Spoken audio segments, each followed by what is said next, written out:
हरे कृष्णा। हर सिक्के के दो पहलू होते हैं। ये कहावत तो हमने बचपन से सुनी है। जैसा कि वर्षा ऋतु, जहाँ एक तरफ वर्षा ऋतु में ब्यूटीफुल नेचर, रेनबो, कोयल की मनमोहक आवाज, वहीं दूसरी तरफ मॉनसून में होने वाली कई बीमारियां जैसे कि डायरिया, लो इम्यूनिटी, सर्दी, खांसी, जुकाम, इससे हर कोई परेशान है। बट डोंट वरी, आयुर्वेदा जो हेल्दी लाइफ जीने की कला सिखाता है, इसीलिए एक बार फिर से मैं इनवाइट कर रही हूँ गोवर्धन आयुर्वेदा की डॉक्टर राजश्री देशमुख भक्ति शक्ति को, जो हमें देंगी आयुर्वेदिक टिप्स रेनी सीजन में बचने से। So welcome doctor Rajshree Deshmukh, how are you? Thank you. So doctor Rajshree, जैसा कि हमें पता है कि मॉनसून का सीजन है, जहाँ एक तरफ मॉनसून में इतनी खूबसूरत वातावरण है, वही दूसरी तरफ हर कोई परेशान है। लो इम्यूनिटी, सर्दी, जुकाम, डायरिया, एक्सेट्रा बीमार डिजीज से। तो इसीलिए आज मैं अपने लिए और हमारे दर्शकों के लिए कुछ क्वेश्चंस लेके आई हूँ। मैं आयुर्वेदा में रेनी सीजन के लिए क्या टिप्स है। सबसे पहला क्वेश्चन मैं आपसे पूछना चाहूंगी कि आयुर्वेदा में वर्षा ऋतु के बारे में क्या कहा गया है। आयुर्वेदा में ऋतुओं के बारे में बहुत डिटेल में वर्णन है।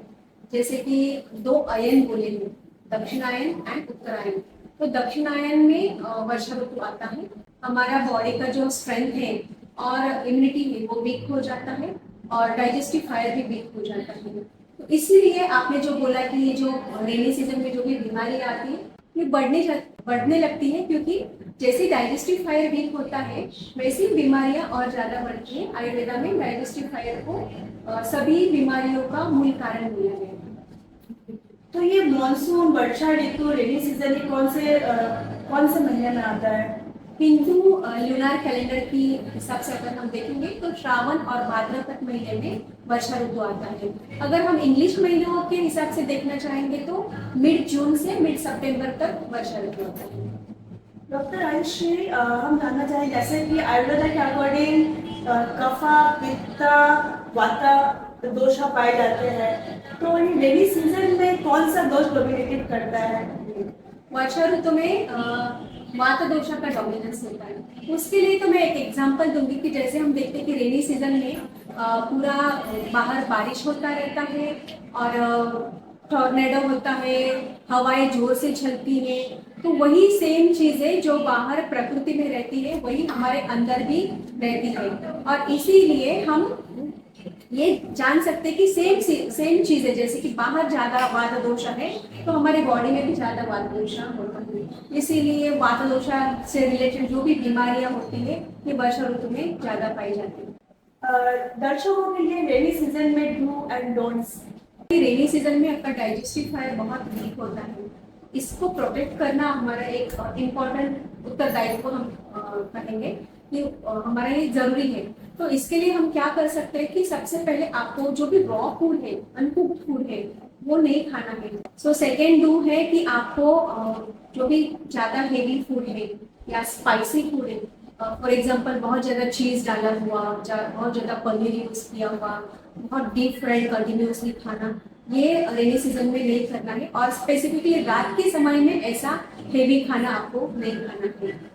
थर्ड चीज मैं ये बोलूँगी कि आपको जो भी जंक फूड है, बाहर का जो भी खाना है वो आपको अवॉइड करना चाहिए। लेट नाइट या इवनिंग में आपको हेवी एक्सरसाइजेस नहीं करनी चाहिए। और नेक्स्ट थिंग है, आपको वार्म बटर मिल्क लेना है। आप इसको थोड़ा मेडिकेटेड भी कर सकते हैं, हल्दी डाल के या पुदीना डाल के आप बटर मिल्क लंच के टाइम पे ले सकते हैं। और आपको थोड़ा सा, अगर बहुत ज़्यादा हेवी बारिश हो रही है, क्लाइमेट मौसम थोड़ा ठंडा है, तो हल्का फुल्का मूंग दाल का पकौड़ा ऐसा आप बना के थोड़ा सा खट्टी चटनी के साथ कभी कभार ले सकते हैं। क्योंकि आपने बिल्कुल सही कहा, क्योंकि हम सबका मन करता है बारिश के मौसम में थोड़े गर्मा गर्म पकौड़े खाने का। तो डॉक्टर राजश्री के अकॉर्डिंग हम जो है कभी कभी मूंग दाल के पकौड़े खा सकते हैं। थैंक यू डॉक्टर राजश्री, हम सबके लिए एक बहुत बड़ा गुड न्यूज है। नेक्स्ट क्वेश्चन है मेरा कि रेनी सीजन में कौन सा पंचकर्मा कर सकते हैं? रेनी सीजन में क्योंकि वात दोषा का डोमिनेंस ज्यादा है, तो वात दोषा को बैलेंस करने के लिए बस्ती चिकित्सा होनी है। तो जो भी वात प्रकृति वाले लोग हैं या फिर जो बुढ़ापे के एज उम्र में है, उनको बस्ती चिकित्सा करनी चाहिए। उनको कोई बीमारी नहीं है तो भी करनी चाहिए, क्योंकि वो वात दोष को बैलेंस करेगी।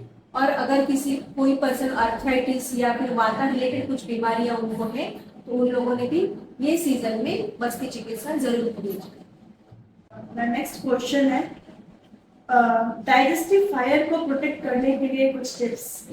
डाइजेस्टिव फायर बहुत इंपॉर्टेंट फैक्टर है हमारे हेल्थ को मेंटेन रखने के लिए, और इसीलिए हम सबको ये हमारी जिम्मेदारी है कि हम सबको इसको प्रोटेक्ट करना चाहिए, स्पेशली रेनी सीजन में। तो यहाँ पे एक योग रत्नाकर नामक एक आयुर्वेद का ग्रंथ है, उसमें बोला है भोजनाग्रे सदा पथ्यम लवणाद्रक भक्षण, मतलब खाने से पहले आपको लवण आद्रक भक्षण, मतलब थोड़ा सा जिंजर का पीस लीजिए, उसमें थोड़ा सा सेंधा नमक डालिए और उसको अच्छे से चूस कर खाइए, और उसके बाद आप आपका खाना खाइए, तो आपको डाइजेशन रिलेटेड कुछ भी प्रॉब्लम्स नहीं होगी, और इस तरीके से आप आपके डाइजेस्टिव सिस्टम का प्रोटेक्शन कर सकते हैं। Thank you doctor Ayushi. जैसे कि आपने कहा था कि इस मॉनसून में वाता प्रकृति के लोग ज़्यादा डोमिनेटिव रहते हैं, तो हमारे दर्शकों में से जो भी वाता प्रकृति के हैं, प्लीज़ आप नोट कर सकते हैं डॉक्टर आयुषी का ये टिप्स। जो वाता डोमिनेंट पर्सन है स्पेसिफिकली उनके लिए और फिर बाकी लोगों के लिए भी आपको अपने वात दोषों को बैलेंस रखना बहुत जरूरी है। इसके लिए कुछ स्पेशल टिप्स है, जैसे कि आपको रोज तेल लगा के नहाना चाहिए, क्योंकि ये वात दोष को बैलेंस रखता है। और आप कुछ हर्ब्स का भी यूज कर सकते हैं, जैसे कि गिलोय है, दशमूलारिष्टम करके आता है, द्राक्षासवम, ऐसे कुछ मेडिसिन भी रहते हैं, इसको आप यूज कर सकते हैं। मेडिकेटेड वाटर आप यूज कर सकते हैं, जैसे कि आप जीरा डाल के पानी में उबाल के वैसा पानी ले सकते हैं, या फिर पुदीने के पत्ते डाल के पानी ले सकते हैं, या फिर अजवाइन डाल के आप पानी पी सकते हैं। अगर ऐसा मेडिकेटेड वाटर आप लेते हैं तो उससे आपका इम्यून सिस्टम बहुत अच्छे से मेंटेन रहता है। तो ये सब टिप्स अगर आप फॉलो करेंगे तो डेफिनेटली आपका रेनी सीजन बहुत हेल्दी एंड हैप्पी रहेगा। Thank you so much doctor Ayushi, इतने सारे हेल्दी आयुर्वेदिक से हमारे साथ शेयर करने के लिए। और डेफिनेटली नेक्स्ट वीडियो में मैं चाहूँगी कि आप मुझे और हमारे दर्शकों को प्रकृति के बारे में बताएं कि किस तरह से अलग अलग जो प्रकृति है किस तरह से वो काम करती है, और उसके बारे में उसको हम अपने लाइफ में इम्प्लीमेंट करके और एक हेल्दी होलिस्टिक लाइफ जी सकते हैं। तब तक के लिए स्वस्थ रहिए, खुश रहिए। हरे कृष्णा।